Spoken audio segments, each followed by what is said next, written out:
Hello, I'm Patrick Mosier, and this is the Change Science Academy channel, where we explore and discover alternative ways of thinking to drive measurable value in executing our personal and organization strategies. In this channel, we look at where we are at point A, and we're trying to get to point B. Maybe B is an aspiration, maybe it's a project ending, maybe it's a goal that we have, but we're trying to get from here to there in as straight a line as possible. But we also know that it takes twists and turns along the way. Every journey does.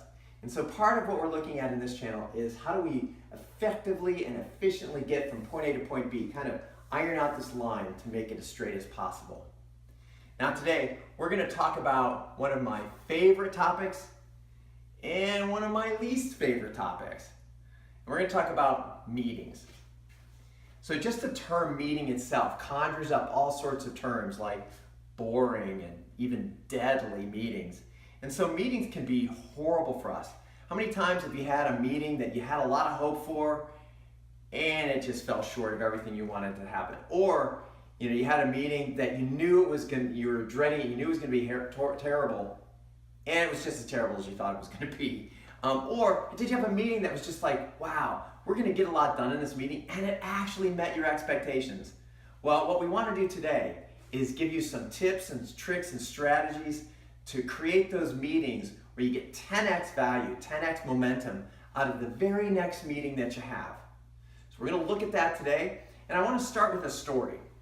Boy, this is a story from a few years ago. I was in consulting for 30 years, so I've been in tons and tons of meetings. And actually, I've conducted some great meetings, and I conducted some not so great meetings. But in this particular story, I was one of the people, a participant in the meeting. And there was about 6 of us in the room. It was about 2:30 in the afternoon on a Wednesday, and we were tired and all that kind of stuff. And I don't remember the topic of the meeting. It was some strategy or requirement or something like that. But anyway, we were all sitting there, and it was just a deadly meeting, one of those deadly meetings. And all of a sudden, the lights went out. The lights went out because we were in one of those rooms where there's a motion detector to see, if somebody's in the room, they're trying to save and conserve energy. And when people leave the room, then, the lights go off after like 20 minutes. Well, apparently we had all left the room 20 minutes before because the lights went out. Well, as the lights went out, there was this pause as we looked around to see if the electricity went out in the building or something. It's like when we realized, no, the electricity had gone out of us, we all busted a gut laughing. We said, I think it's about time for a break. So what we're trying to do in today's meeting is to not have those kind of meetings ever again. And there's 4 tips that we're going to bring up today, 4 strategies to help you create those meetings where you don't have them be so deadly. So let me jump right into it. So what we'd like to do is to cover 10x meetings today. And in those 10x meetings, I'm going to give you 4 strategies, and then there's some bonus pieces over here. So when we look at 10x meetings, what's it mean to have 10x? Well, it means that there's 10x value, 10x momentum, 10x energy, 10x something that comes out of the meeting. And so the first point of having a meeting that actually meets or exceeds your expectations, and the first piece of this is, wow, create objectives. I can't tell you how many times I've been in meetings where people come in and go, hey, let's have this meeting. Okay, great. And these people get in, and a few more people go in, and they go, I want to do this with the meeting. And somebody else comes, I want to do this with the meeting. And then you have all this mixed objective stuff, and then you have this meeting, and people go, great meeting, high five. And you go, what did we do in today's meeting? So there were no clear objectives. What I really suggest that you do is create the objectives for the meeting, distribute those to your participants ahead of time, so that you get agreement on what you're all meeting for. Because time is the most valuable thing we have. And when you don't have objectives for the meeting, and they're ambiguous, you're gonna have ambiguous outcomes, and you're gonna have a waste of time. So part of this is create the objectives for that meeting so that they're clear and everybody agrees to those up front. And post them ahead of the meeting and post them at the beginning of the meeting so everybody's real clear what you're trying to do. Now I'm gonna put these 7 yellow tickets over here and just say, what kinds of objectives might you have for a meeting? And as we go through these, you're going to start figuring out where I'm going with this. So objectives, you might have an objective as to the why of the project or the why of the meeting. What's the purpose? What's the big purpose? And so part of this is, why are we trying to even do what we're trying to do? I call that the big why. The second objective that you might kind of have in a meeting is what. And the what is point B. The what is, what's the solution look like? What's in scope, out of scope of the solution? So you might be looking at point B and what that looks like. What's that rally point at B looks like? So that's describing the what. The third kind of objective that you might have is how are we going to get from point A to point B? This might be some agreement about what the activities are, what the effort is required to do it, what's the sequence of tasks, what's the phases of the project we're going to go through, what's the release plan for the strategy of this. But anyway, you might be starting to look at making some decisions and objectives around how are we going to get from point A to point B. So we look at the big why, point B, and the line between A and B. So what's the fourth thing that we'd be looking at? Who's doing what? Part of this is like who's in the room and what activities are you all signing up for? So who is supposed to do what? Who's taking responsibility for follow-up actions? Who's taking responsibility for finding budget? Who's responsible for finding other people to help with this? So part of this is a who. Now the fifth one is very similar to the fourth one, but it's who. But I put a little I on there. I meaning, if you're in the room, you've got this objective, and you're looking at everybody in the room, and there might be people not in the room that may have a big impact on whether this thing can happen or not. So I think of I as the influence factor. Who's not in the room, and what's your strategy for going to get those people who can influence this decision, these objectives, and get them back into the game? The next one, the sixth point, is when.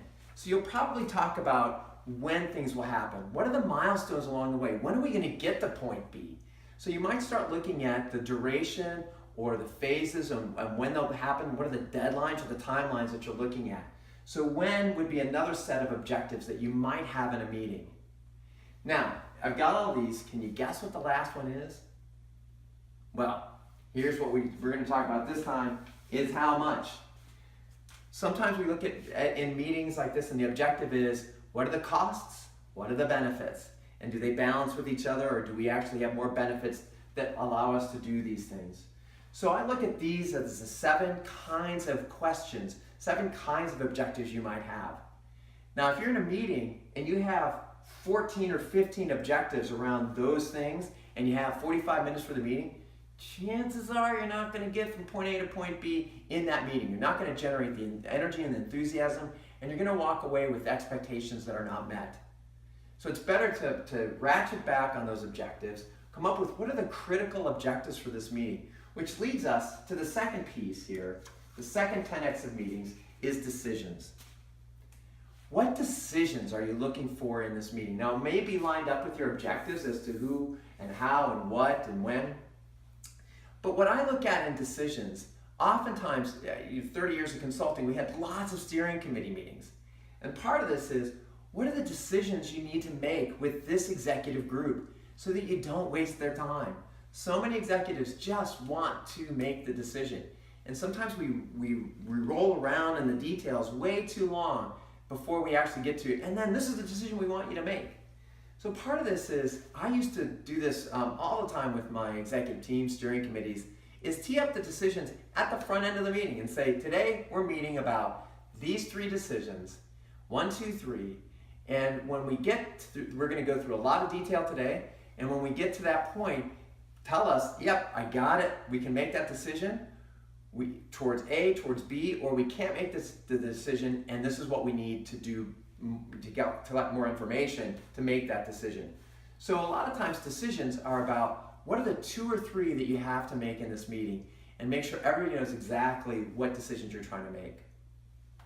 The third tactic to have a 10X meeting is people. And once I look at the objectives and the decisions in the meeting, that really gives me a lot of clarity around who do I need in the room. If you don't have the right people in the room, well, then you go to this who I and say, am I getting the influence, strategy together? Maybe that's the purpose of the meeting. But how many times have we been in meetings where we had, these grand objectives, we said, yes, we made it, high five, successful meeting, and we walk out, and a day later or a week later, somebody undoes the decision. Somebody that wasn't in the room, And so part of this is we look at who do you need in the room to meet these objectives and to make these decisions. And then oftentimes we may decide not to have a meeting. We have to have the right people in the room either to make these decisions or to go after that who-I part and go after the influencing factors. And finally, the fourth tactic to have 10x meetings is to measure the success of the meeting. And what I mean by that, there's three important parts of measuring the success of the meeting. First of all, document the decisions in the meeting and recap those decisions at the end of the meeting. So many meetings don't give enough time for this because we have so much junk packed in here that we actually don't spend time at the end going, let me recap here for you. Here's the decisions we made today. And that really helps clarify and lock those decisions in. So that's the first piece that we need to do.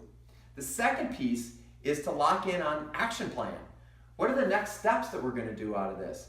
So many times in meetings, we don't actually generate momentum, we generate potential energy. So part of this is people make commitments.